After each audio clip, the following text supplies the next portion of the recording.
Today's Wednesday, June 24th, 2020. Coming up on Roland Martin Unfiltered, breaking news. The three white men who killed Ahmaud Arbery have been indicted by a grand jury. We'll give you the details. We'll also look at some results of some of the primary races we've been watching. Congressional Black Caucus will be adding members to their rolls. A Milwaukee police officer responsible for the death of a man there had his first court appearance today. We'll tell you exactly what happened. In Valdosta, Georgia, a black man body slammed to the ground by cops. He's suing now for $700,000 for excessive force.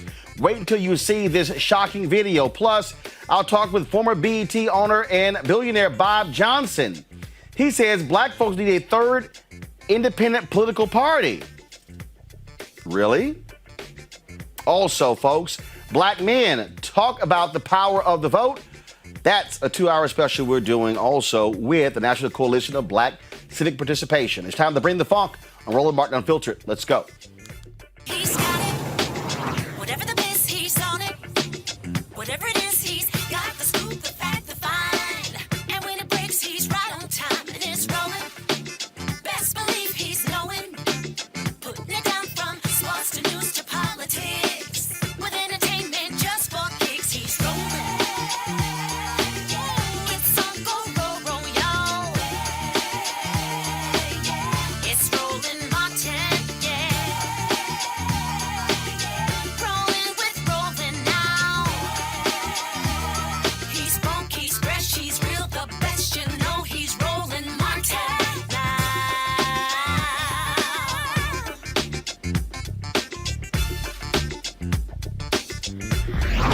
Martin. A Georgia grand jury has indicted Travis McMichael, Grant McMichael, and William Bryan on malice and felony murder charges in the February 23rd murder of Ahmaud Arbery. The indictment returned today formally charges each of the three defendants with 9 counts: malice murder, felony murder, 4 counts, aggravated assault, 2 counts, false imprisonment, and criminal attempt to commit false imprisonment. We certainly have been covering this story, and we'll give you the latest on exactly what happens in that case. It is not a shock there, of course, once the Georgia Bureau of Investigation got involved and then led the arrest of those 3. Joining me right now is A. Scott Bolden, former chair, National Bar Association Political Action Committee; Robert Patillo, executive director, Rainbow Push Coalition Peachtree Street Project; Lauren Victoria Burke, who writes for NNPA. Robert, I want to start with you there in Georgia. Again, this is a stark contrast to those first 3 district attorneys who pretty much sat on this case. This case has picked up steam since the GBI took it over. Absolutely, and I think what was the most important was that video coming out. Once you started looking into the inconsistencies in the stories of the McMichaels, also the statements from the police officers who responded at the scene, stating that they wanted to arrest them at that time, but the district attorney would not allow them to. Once we found out the information about there being no string of break-ins, and also the testimony from the third co-defendant stating that after the shooting, Travis McMichael stood over the body and said a racial slur, effing N-word, to the dead body of Mr. Arbery. I think with that information being available, that there was no way this was coming back from a grand jury without an indictment. The next steps will be the preliminary hearing in Georgia, but because we have a statewide judicial emergency due to coronavirus, after the preliminary hearing, it's an unknown at this time what the timetable for trial will be. This, of course, Scott, again, is an important case. Bottom line is, once you got it out of the hands of those local DAs who are very close to the McMichaels, you saw how justice should work. Yeah, you certainly did, and the Georgia Bureau of Investigation is one of the best state investigation teams out there, based on my experience. The indictments were almost presumed, and now that you have them, but look for the defense of these individuals to try to move this case out of their county. It's being prosecuted by another county prosecutor, and so we'll have to stay vigilant. My colleague is right. We've got this emergency with COVID, and it looks like we're going to be looking at a second round. But at the same time, there's a lot of work to be done if the judiciary is down because of COVID.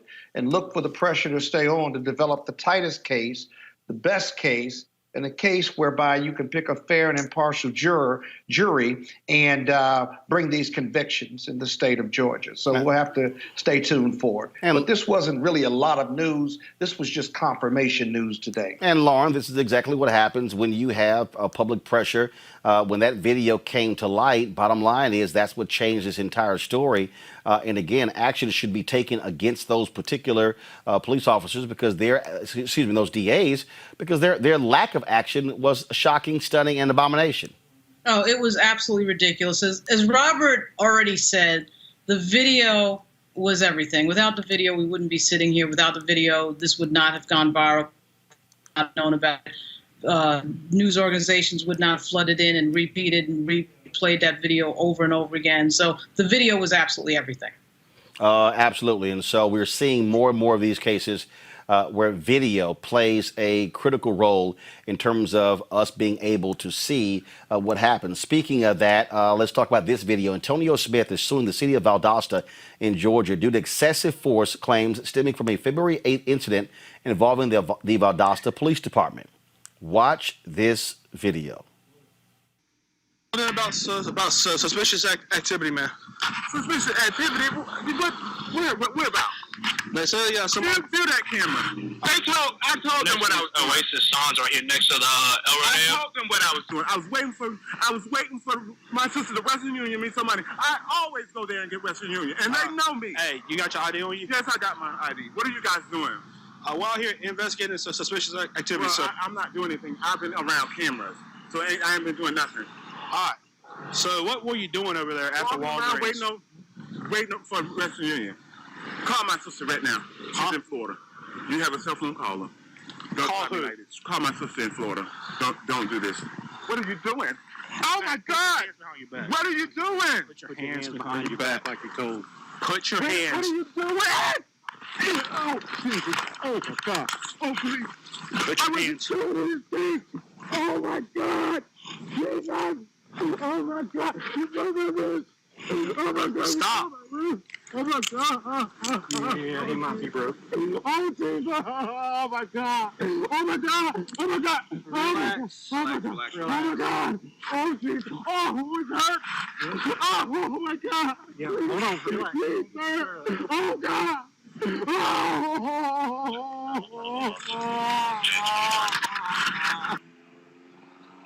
Oh, this is wrong one. No, that's why I was trying to. No, because it's two different people. That's why I was trying to figure out if I had missed something. He told him to put his hands behind his back. Because they pointed this guy out too. The people at the store pointed him out also. Don't move you on, okay? Don't move you on. Okay, folks, when you see the rest of that video, you will actually see the officer who grabbed him from around his waist and body slammed him literally say, "What do you mean we got the wrong guy? Did you check his ID?" Scott, watching that whole video is crazy. And there was no need for the officer who walks up. What you do is you walk up, you listen to the other officer, you figure out what's going on. No, he immediately walks up, grabs the guy, put your hand behind your back, and then puts his arms and body slams him, breaking the guy's wrist. Unbelievable. That is a video that ought to be used for the textbook on what not to do in a de-escalation or no escalation situation. They were questioning. There were two people that have been pointed out. This officer that walked up did not confer with the other officers who were simply having a conversation with this gentleman. The gentleman gave him his sister, his ID, gave him his sister's information, and said, "Call my sister. I was waiting for Western Union. They know me." The gentleman that walked up didn't talk to anybody, didn't hear the conversation, then body slams him and puts cuffs on him, breaking his ribs. Are you kidding me?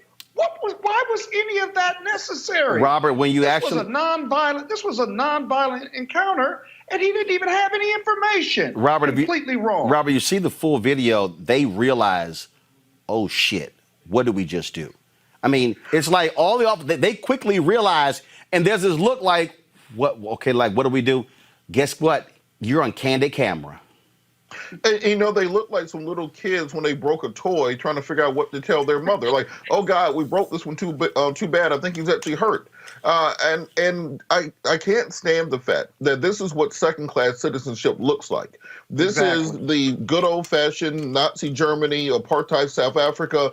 Show me your papers. Where are you going? What are you doing? It doesn't matter that you're just an American citizen minding your own business, not accused of a crime, not in hot pursuit, not posing any violent threat. All this man was doing was walking down the street, and within minutes he's surrounded by 4 white police officers being body slammed to the ground. And guess what? If that wrist was not broken, this would just go down as another police interaction. This probably wouldn't even gone into a police report because there will be no complaint, because so many people in our community are used to excessive force, are used to police brutality, and it's only now that we're starting to stand up and fight back against it.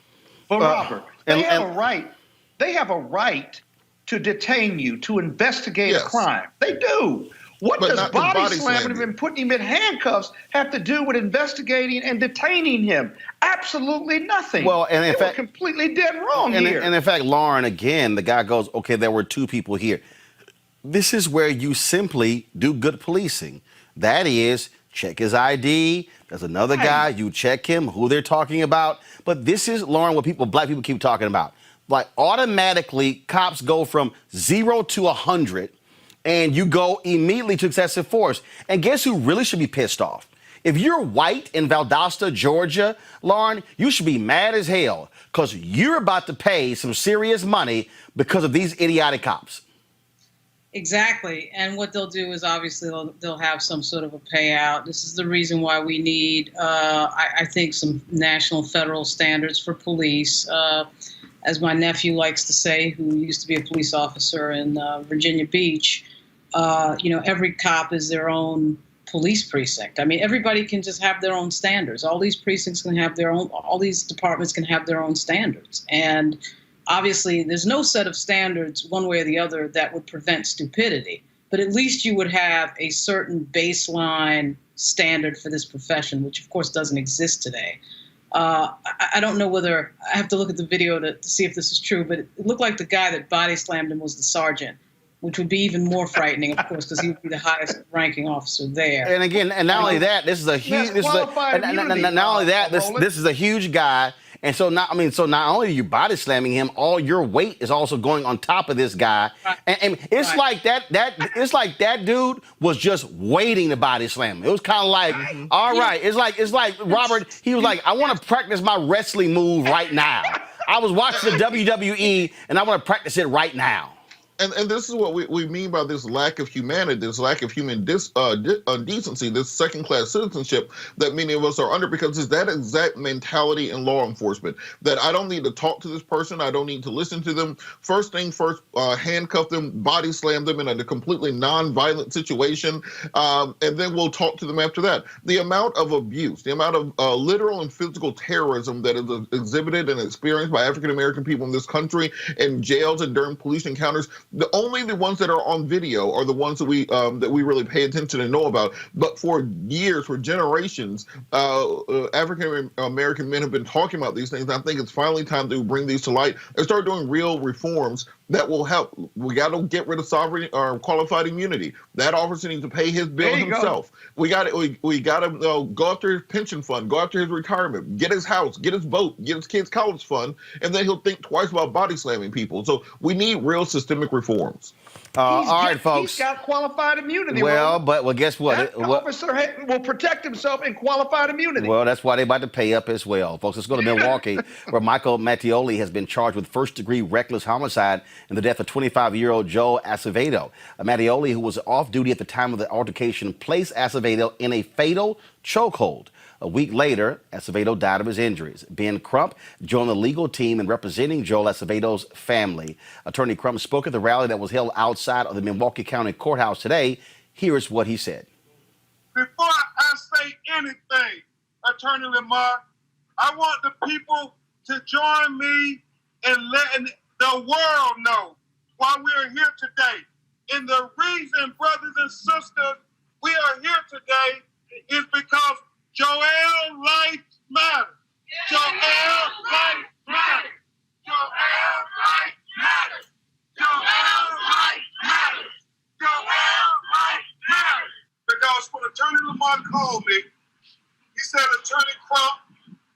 this is very similar to the horrific killing of George Floyd. Yeah. And I said, well, do they have video? Attorney Lamar said, yeah, they have the video, but they won't release it. Because if they release it, we will see that this was just like the killing of George Floyd in Minneapolis, Minnesota. And so I'm here to say to all the government officials who's supposed to be the advocates for justice, we don't need you to say anymore. All we need you to do is release the video. I understand now that Bernadette and Jose were right when they told me on the telephone that this is just like George Floyd, when Attorney Crump, they choked him even longer than they suffocated George Floyd. Go to my iPad. Here's another case. I'm going to add this to this one here. This is a tweet. Alvin Cole, a black teenager, was shot 5 times while fleeing police earlier this year. He was the 3rd person to be killed by the same police officer in 5 years in Wauwatosa, Wisconsin. Lauren, these 2 particular cases here, one of them a chokehold death. They keep saying release the video. There's a reason why police departments don't like releasing the video. But this is also why, and I'm not saying that they are somehow the panacea, this is why body cameras must be completely mandatory on every police officer in this country. Yeah, obviously, when you see the video come out right away, you know that the police think that the video makes them look good. And you know when the video doesn't come out that the video is problematic. Not only does the body cameras need to be mandatory, but it needs to be an act of obstruction of justice if they're turned off or if they're, quote, broken.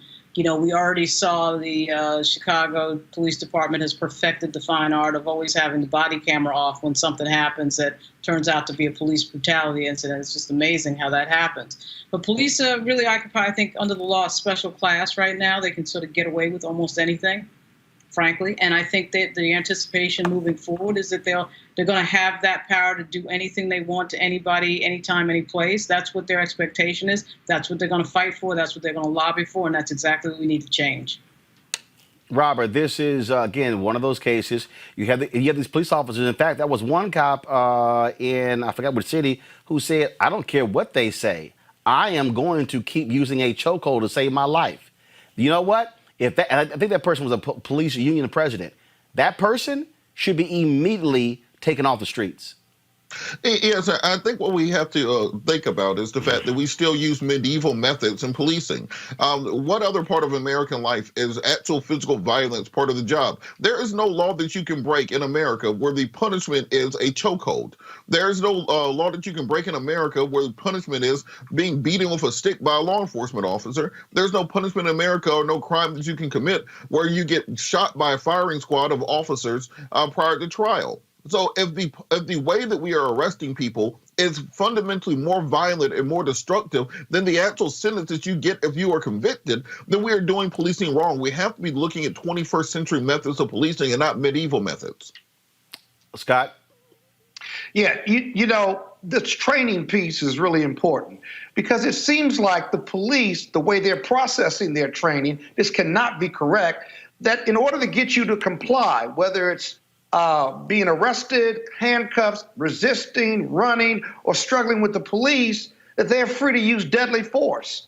We know under Tennessee v. Garner from 1982, the Supreme Court has said it is illegal and unlawful, a violation of your Fourth Amendment right to shoot a nonviolent fleeing felon, let alone someone you think's committed a misdemeanor. But in every one of these videos you break down, you see the police ultimately using unnecessary force or deadly force just to get their command complied with. That can't be proper training. There's got to be some judgment. And again, I always ask you on this show, who's giving these people guns and badges and uniforms with the American flag on their shoulder? We got to stop that before you even get into retraining or community policing or better policing. Absolutely. Speaking of policing, folks, Democrats today in the United States Senate blocked Senator Tim Scott's police reform bill. He was not too happy. This is what he said on the Senate floor. Here's the truth. In Detroit, Atlanta, Minneapolis, Los Angeles, Philadelphia, all these cities could have banned chokeholds themselves. They could have increased the police reporting themselves. They could have more data information themselves. They could have de-escalation training themselves. They could have duty to intervene themselves. Minneapolis as well. All these communities have been run by Democrats for decades. Decades. What is the ROI for the poorest people in this nation? And I don't blame them. I blame an elite political class with billions of dollars to do whatever they want to do, and look at the results for the poorest, most vulnerable people in our nation. I'm willing to compete for their vote. Are you? Robert, did he somehow forget you have Georgia Republicans who are in control of the state legislature? You have the previous governor of Illinois was a Republican. Now you have a Democrat. I mean, we can go down the line, but does he also realize contracts, police contracts that happen, and then who do they typically endorse in races? See, this is why, to me, this whole police reform debate is a joke when you want to frame this as a Republican or versus a Democrat deal. No, this is a state of mind in America where we're going to protect police at all costs, regardless of party. You're correct. And what I do think we have to do is fight this on a multilateral level. If there's anything to take from what Tim Scott said, is that, look, on your local level, instead of worrying about what's going on in Washington, D.C., what can you do to get your police department, to get your mayor, to get your city council, your county commission, your alderman? What can you do to get those people who are closest to you electorally to change the law, to change the rules, to change the regulations? We saw in Chicago, which is a heavily Democratic city, when Laquan McDonald was killed, we saw the exact same Jim Crow tactics from the police department that you will see in the darkest part of Mississippi. So let's work on making changes on the local level, and we'll let the national parties work themselves out. But there are things you can do to the city, persuade the city council person who lives on your block to make changes that will benefit yourself and your community. But here's the deal. Hold on. Here's the deal, Lauren, that what you're dealing with here. Democrats blocked it because they said, one, you had absolutely no discussion among the Senate Judiciary Committee. You didn't have any debate. You didn't have where typically these bills are worked out in committee. Republicans then complain, well, no, why won't you allow debate on the floor? So essentially what they wanted the Democrats to do was to vote on cloture to allow it to move forward and then have a debate. But Democrats are saying, why in the hell will we do that? Because once we get it past cloture, we got no control, Lauren, what happens after that. Their leverage is in this vote. Yeah, exactly right. I mean, let's be real. The Republicans are not serious about this issue. Their position effectively is that the police should be able to do whatever they want to whomever they want. The constituencies that Republicans generally represent are not disproportionately impacted by the mistakes that police make. I'm not saying the Democratic Party has been great at figuring that out, because they haven't. I mean, we sat there and stopped for 12 years, and Hillary Clinton and Schumer said absolutely nothing about that.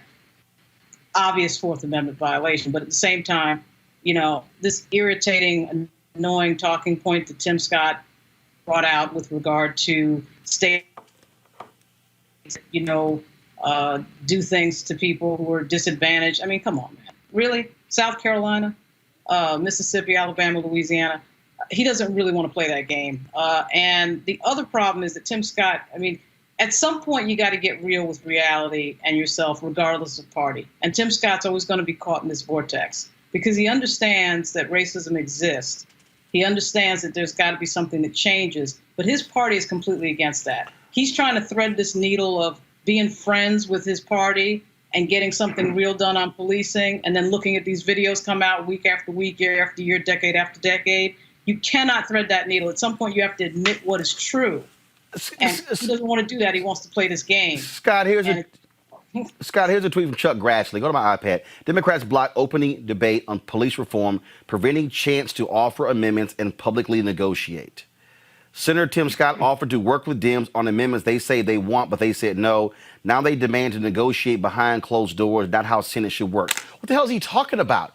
This is a dude who is the Senate Judiciary Committee chair. That's exactly how it works. Not only that, this whole deal of like, no, we should debate in public. Are you serious? It's like, stop. You're not fooling anybody. Negotiation in the Senate aren't all on C-SPAN. But guess what? As Senator Kamala Harris said, the Senate Judiciary Committee, that's a public hearing. It's public. No, but they don't want it actually there. And so my deal is this here. If you're actually serious about a bill, why wouldn't you say, let's negotiate it back and forth and then put it on the floor? Well, because they know that negotiation is going to be a problem for them. They know a public and private negotiation, because that bill doesn't go far enough. It doesn't fix the problem. It puts a Band-Aid over it. It doesn't eliminate qualified immunity. It doesn't change the standard from reasonable force to necessary force. It doesn't go as far as the Democratic version in the House, and that's where you really want to confront the problem. The Republicans aren't serious about this. They know they're politically in trouble. They need those police unions. So it's just not going to work. And when you start the debate that it's Democratic liberals and elitists that are the problem in urban cities, even if though you're in a red state, you're not going to move the ball forward, because it's not a red problem or a blue problem, a black problem or a white problem. It's a blue problem. It's a humanity problem that has to stop. And if you talk about it in human terms, you can get to fixing this. If you talk about it in political terms, you're going to only get a political stalemate, and all black lives don't matter. Any life doesn't matter when you're putting us at risk of the police, and we're always put at risk when the police engage us as black men and black women. And that's the problem. All right, folks, let's talk about last night, what took place in the election front.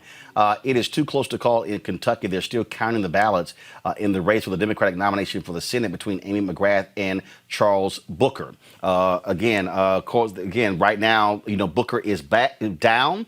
Of course, he sued, trying to keep the polls open. There was one injunction. They kept them open until 6:30, but of course, many his supporters believe that having only 200 polling locations in the entire state actually hurt him. But the big thing that we saw yesterday took place in New York, where long-term Democrat Eliot Engel bounced, crushed by an African-American, Jamil Bowman. We had him on the show, just crushed. Engel got the support of the Congressional Black Caucus Political Action Committee, but it reminds me of the race with Ayanna Pressley, when she ran against a long-term incumbent, another white male. She beat him, and the CBC PAC actually backed that incumbent.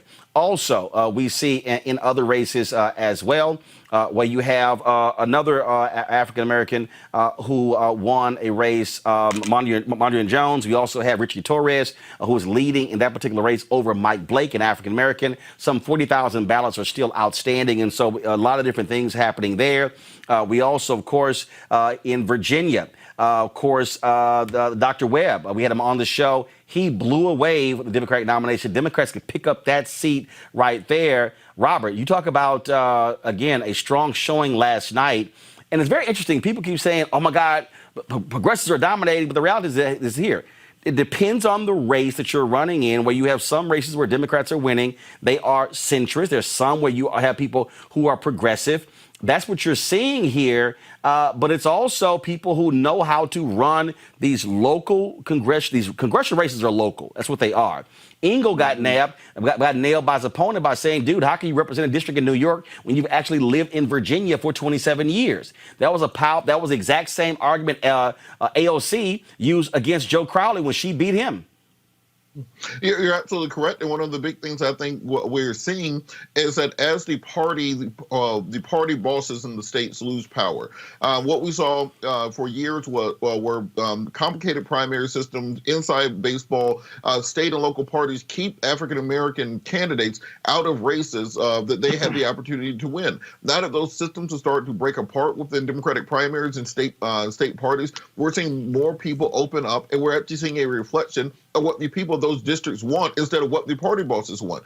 It was less than 10 years ago, and right here in Georgia, where it was nearly impossible for a black person to run for statewide office without the endorsement of somebody from South Georgia, somebody from Dublin or Oglethorpe, somewhere like that. We're finally seeing these things open up, and I think it's good for our democracy to have the actual voices of the people heard. But it's not just that. It's not just that, Scott. Last night, it's a 24-year-old candidate, who a Republican, who was running to take the seat of Mark Meadows in North Carolina. He had his hand-picked person. In fact, what he did was he resigned at the last second to allow this woman, the only person to actually jump in the race, block others out. She got crushed by him last night, and Donald Trump backed the establishment candidate. This 24-year-old kid beat them all, blew them away. Yeah, different dynamic. This was a young kid. He was physically challenged from an accident, very telegenic, and did not have Trump support, was a Trump supporter, but ran on conservative, traditional views and issues on his agenda. And the voters there said they wanted change. That's interesting to watch because they rejected Trump. They've rejected Trump before, but he's being trounced in the polls over COVID and criminal justice reform, or COVID and the racial justice issues that he won't respond to. In the Democratic side, something really is happening with Justice Democrats. That's the organization that backed AOC. That's the organization that backed this other gentleman in New York that beat Ingo. They're not only raising money, they pick issues, exploit that issue in the Democratic primary to the opposition in the primary, and then they organize voters and organize the community behind them, whereby they figured out how to win these local races. You see AOC, you see Ingo getting beat. You're going to see that in other parts of the country where they're heavily Democratic centers, that they can exploit the incumbency that's been there for 10, 20, 30 years and gotten comfortable with leadership, but forgotten to be with the people and get organized and campaign in these local elections. We're going to see more of this, I think, because America and these communities are ready for change, and AOC and Justice Democrats provide that change and make them believe again. Lauren, this is real simple.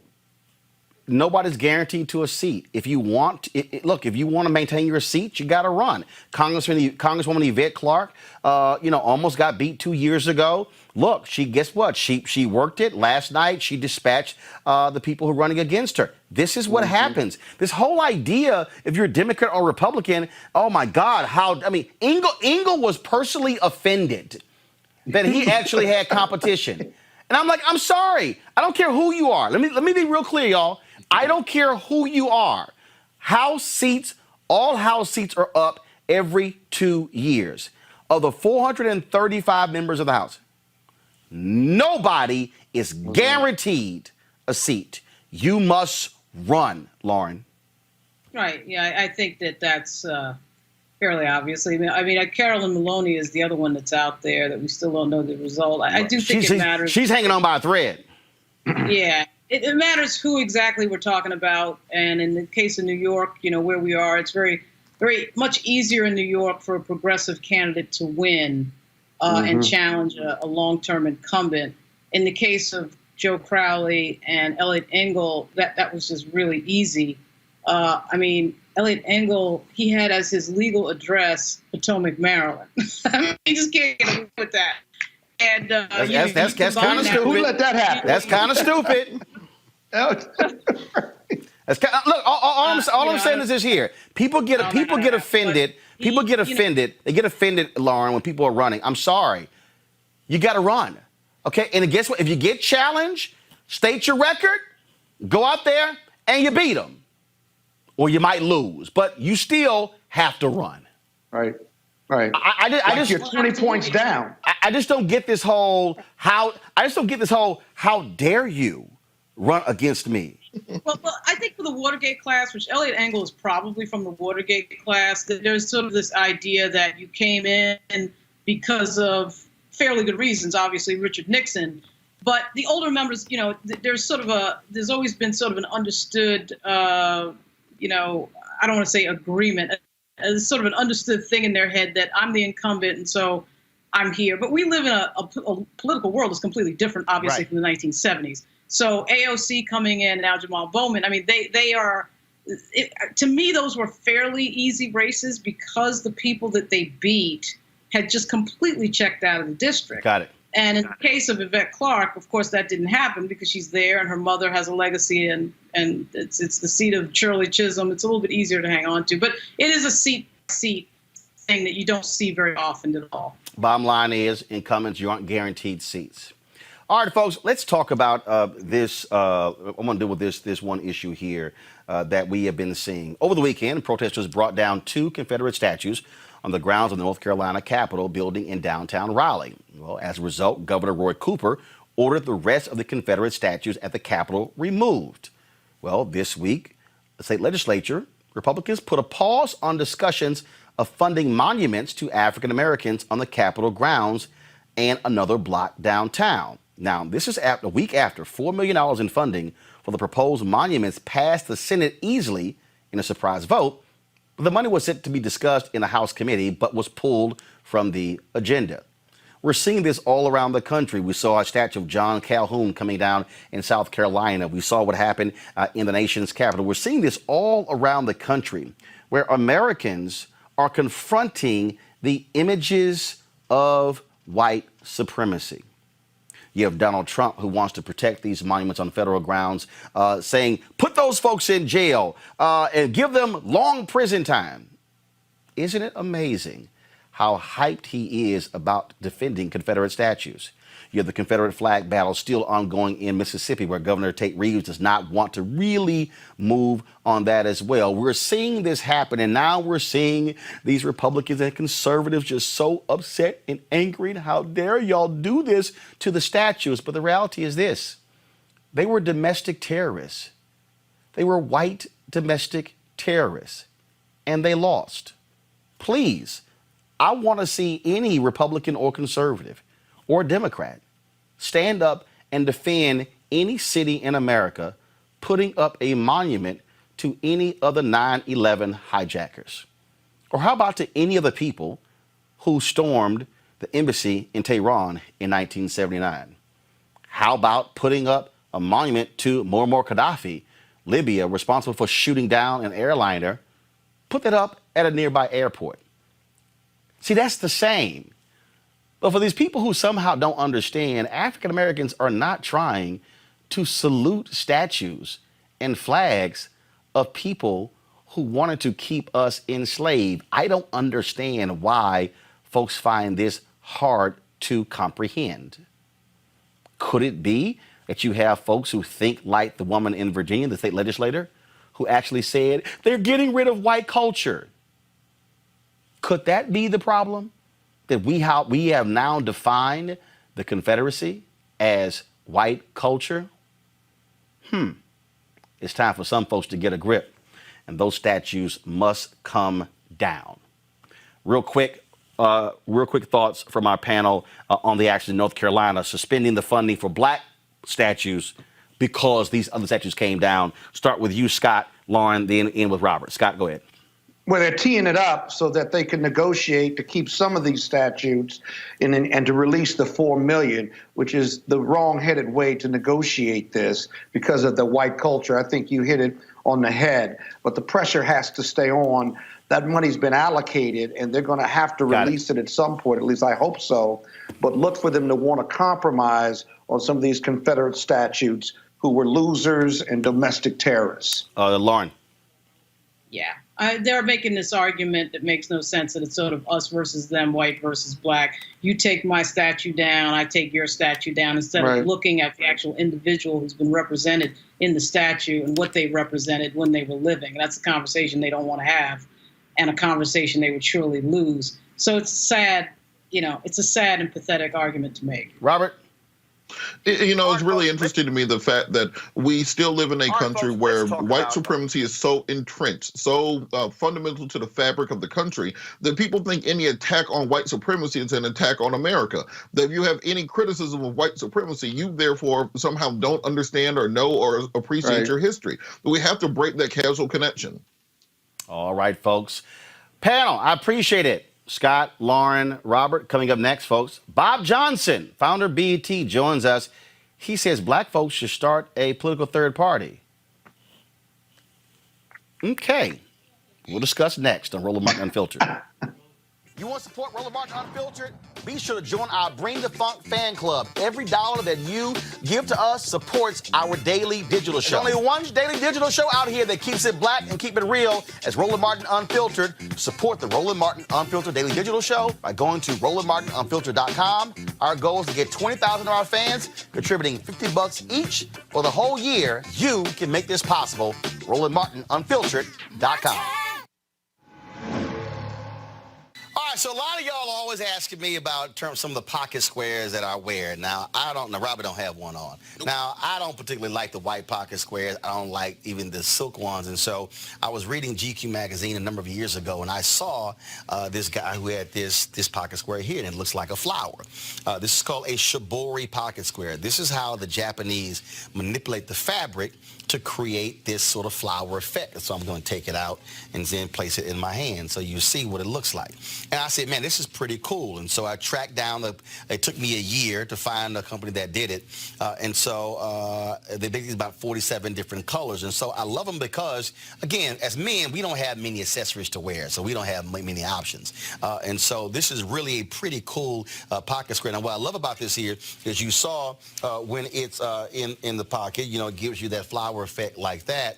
But if I wanted to also, unlike other, because if I flip it and turn it over, it actually gives me a different type of texture. And so therefore it gives me a different look. So there you go. So if you actually want to get one of these shibori pocket squares, we have them in 47 different colors.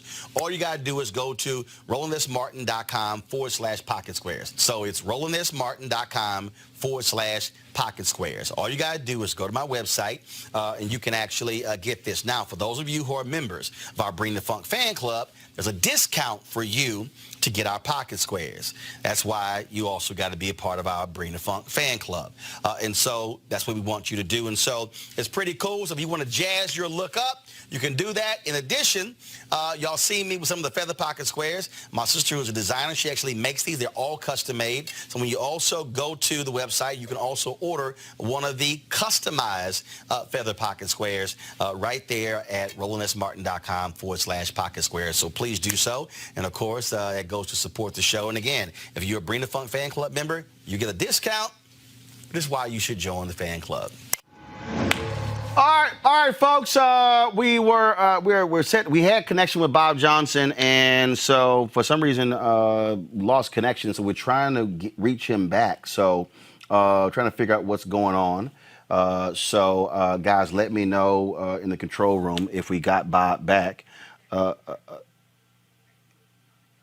Okay. Do we have? Sorry, what did he say?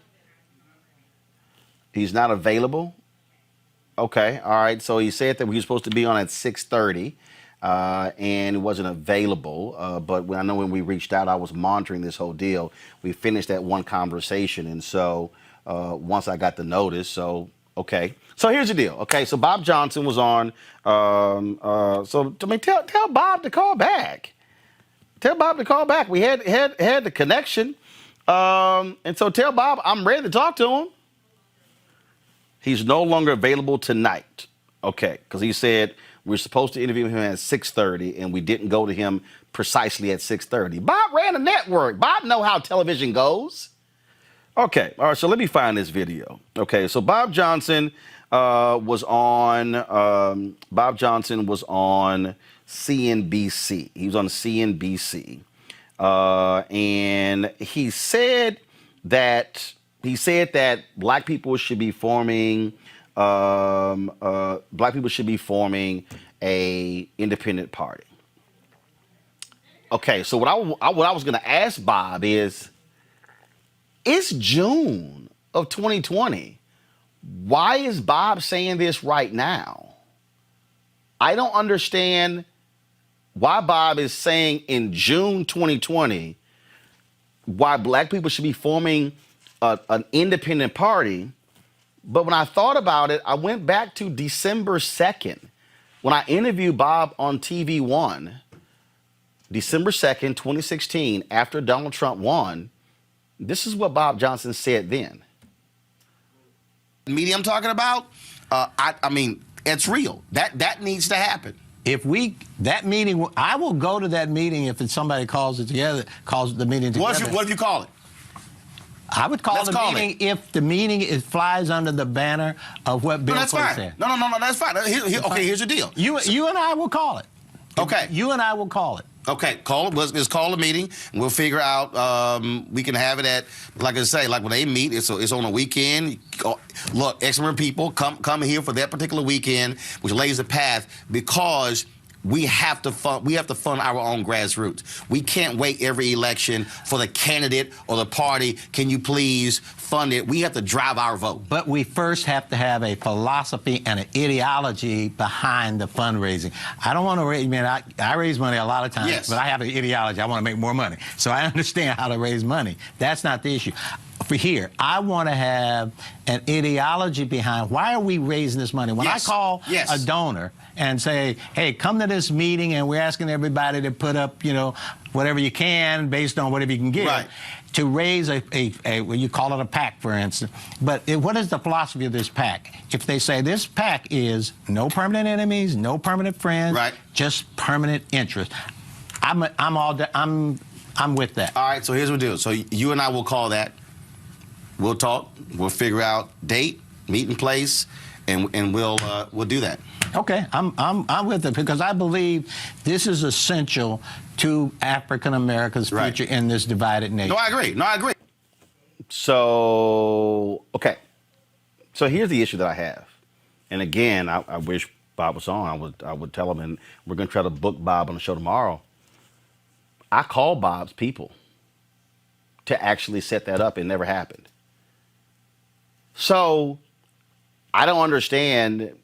You say that 4 years ago and nothing happens in 4 years, and now all of a sudden you're saying it. I just got an alert where Bob also, I guess, gave an interview with Fox News that says BET founder mocks crowds tearing down statues, calls them borderline anarchists in the Fox News interview. So I don't, again, so let me be real clear. This is the thing that I think I think it's real easy to say that, oh, we need to have this. Who funds it? Who organizes it? Y'all just saw. I say it. Let's call a meeting. I reached out to his people about that, never heard back. So, I'm just saying. To me, you make this comment now in June. I've already had some other people who are like, I don't understand. I don't understand the call. I really don't. I don't understand the call. I don't understand the timing. I don't, and I'm just trying to understand it. I have folks on YouTube who are saying, Bob is a big Trump supporter. He's talked about the Trump economy and how it's been good for African American stuff along those lines. But that's the piece there. I mean, because let me just help folks out, because I get this. People say this a lot. We need our own party. First of all, if you look back, the last successful third party was the Reform Party. It was funded by Ross Perot. When Ross Perot ran in 1992, the Reform Party was born out of that. And it was disaffected Republicans and disaffected Democrats who formed the Reform Party. There were people who felt that Ross Perot had too much control over the Reform Party. Jesse Ventura became governor of Minnesota as a Reform Party candidate. Now, people don't understand. There are other parties out there. In fact, the Libertarian Party. Let Let me just do this here. And in fact, if you study people, in New York State, there are multiple political parties in New York State that actually have a line on the ballot. See, when we go in and vote, it lists all people who are running for president. There's this belief that it's only 2 or 3 people. No, there are tons of people who run for president who actually qualify for the ballot. In fact, let me see, how many this is just Google. How many parties are on the ballot in 50 states? Okay, this was what Ballotpedia says. List of political parties in the United States. So they actually have this list on there. Now, here's the deal. This is as of September 2019. Go to my iPad. So, it says 3 minor parties were recognized in more than 10 states as of September 2019. Libertarian Party, 37 states. The Green Party, 26 states. The Constitution Party, 14 states. Although there are dozens of political parties in the United States, only certain parties qualify to have the names of their candidates for office printed on election ballots. In order to qualify for ballot placement, a party must meet certain requirements that vary from state to state. For example, in some states, a party must organize around a candidate for a specific office. That candidate must in turn win a percentage of the vote in order for the party to be granted ballot status. In still other states, an aspiring political party must register a certain number of voters. Okay, so let me unpack that, okay, for the people out there what that means. See, so it's real easy to say, we need our own party. But there's no guarantee you're going to be in all 50 states. So really, I think when you listen to what Bob Johnson said, is that do you need an entity that is advancing black interests? Well, we have various groups. Poor People's Campaign doing that. NAACP, National Urban League, other civil rights groups, those things are all there. I just think that when we start saying stuff like we need our own party, we might want to know exactly what the hell that means. Because it's not as simple as people think. Now, what I argued when Bob was with me in 2016 is that I believe we as African Americans need to have a significant funding apparatus whose sole job is to drive black voter turnout when it comes to elections. Now, Diddy, when he made his announcement, he's working on this entity that's we're going to hold our votes hostage. Y'all saw my video on this show where I described that there has to be an entity that exists 365 days a year that serves not just demanding something of a candidate, but then following up to that particular initiative. So if that's what Bob's talking about, okay. But are you going to fund it? Are you going to contribute $5 to $10 million to that entity? Are other African Americans going to do it? Now, there's a thing called the Black Economic Alliance, a group of well-to-do African Americans who wanted to use their dollars to influence public policy. They actually exist. They've had forums. They had a forum that actually aired on BET in June. They've run commercials. They exist. That's an entity. So I want us to understand that there are entities out there who are already doing what Bob is talking about. But when you start saying we need our own political party, y'all, that sounds really great. It's a great statement, but that sucker ain't easy. It ain't easy at all. And I just want us to understand the reality behind it. So we're going to reschedule Bob. And so bottom line is here. We'll get him on. He can't come on tomorrow, but we'll reschedule him, and then we'll make it happen.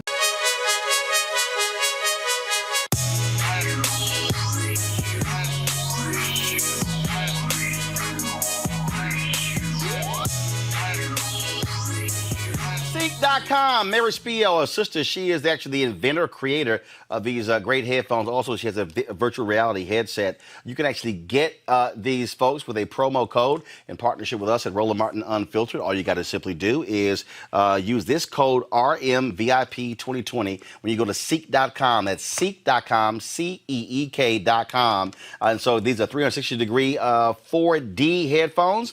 You can use them for gaming. You can listen to music. You can also, of course, use them for any number of purposes. Absolutely fabulous. You also see there the virtual reality headset they have as well, and so you could use that promo code for either one of these two devices. And we certainly appreciate them being a partner. Seek.com. The promo code is RMVIP2020. All right, folks. I told you. Again, we appreciate all the folks who join our fan club.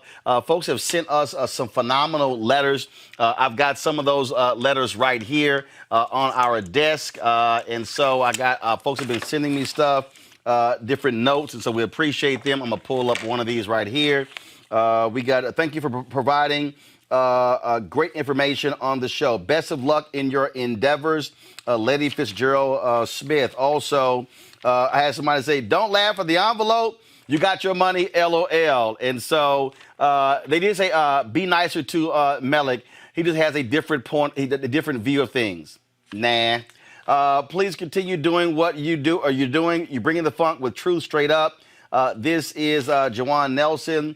And let's see here. I want to thank you for the knowledge and information that you provide on your show. You had the CEO for Operation Hope on your show, and the information I obtained, I was able to pass it on to some of the small black businesses in Hobbs, New Mexico. You helped me to help other blacks, and I truly appreciate it. Keep it coming. That's Julia Daniels. Thank you so much for all of what you do. My wife and I watch faithfully every evening. Wish we can contribute more, but we are currently on Social Security. John and Teresha Henderson. I think that's what it is. If it's not, I'm sorry. And so, folks, if you want to join our Bring the Funk fan club, your dollars go to support this show. Simply go. You can use Cash App, $RM Unfiltered. You also have PayPal.me/R Martin Unfiltered. Venmo, Venmo.com/RM Unfiltered. You can also send, of course, a money order to our address. New Vision Media Inc. NU Vision Media Inc. Do me a favor, make it out to that, not the show. So because that's the name of the parent company. 1625 K Street, 1625 K Street Northwest, Suite 400, Washington, D.C., 2006. All right, folks, y'all know what time it is. No charcoal grills are allowed.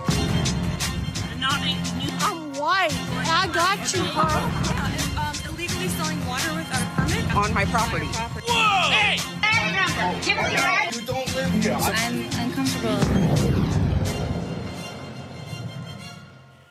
Y'all, so y'all know they announced that they're removing the imagery from Aunt Jemima. Well, this week, Donald Trump went to Arizona talking to the Turning Point USA youth meeting. That's that Charlie Kirk, Candace Owens group, a bunch of idiots. Lord, y'all, here's this stupid white woman, a student, who shared her knowledge, her unbelievable expertise about Aunt Jemima on yesterday. Aunt Jemima was canceled. And if you didn't know, Nancy Green, the original first Aunt Jemima, she was a picture of the American dream. She was a freed slave who went on to be the face of the pancake syrup that we love and have in our pantries today. You know what? That child is so dumb. I want y'all play that again. Just play that again. Play it again. Aunt Jemima was canceled. And if you didn't know, Nancy Green, the original first Aunt Jemima, she was a picture of the American dream. She was a freed slave who went on to be the face of the pancake syrup that we love and have in our pantries today. Y'all,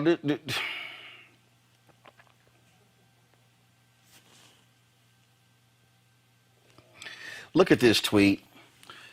I mean, there is a complicated story about Nancy Green and how she made and used her wealth, but the presentation of the image was absolutely derogatory, and this Turning Point person does not get it at all. She was a figure of minstrelsy.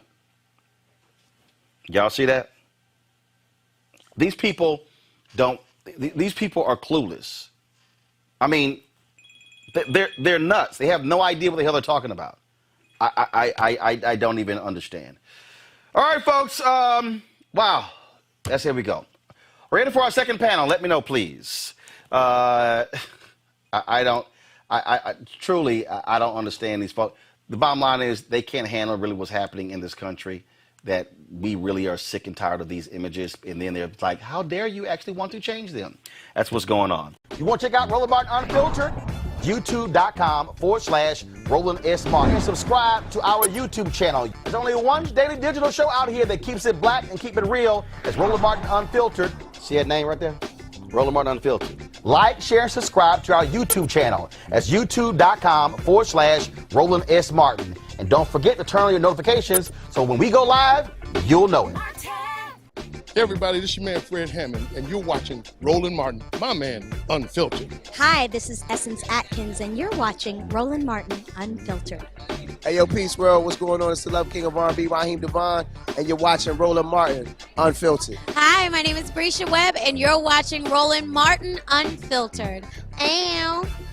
Well, I like a nice filter usually, but we can be unfiltered. What's going on? This is Tobias Trevelyan. And if you're ready, you are listening to and you are watching Roland Martin Unfiltered. What's up? I'm Lance Gross, and you're watching Roland Martin Unfiltered. Hi, this is Cheryl Lee Ralph, and you are watching Roland Martin Unfiltered. I mean, could it be any other way? Really? It's Roland Martin.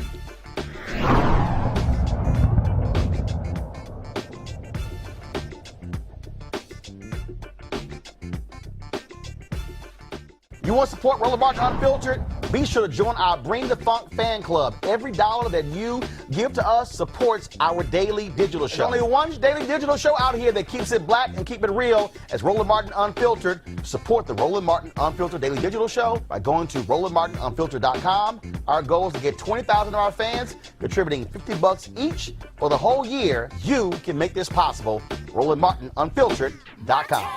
Hey fam, want to check out Roland Martin Unfiltered? The blackest show on all of digital, cable, and broadcast. Check out our audio podcast. There's only one daily digital show out here that keeps it black and keep it real. It's Roland Martin Unfiltered. Press play.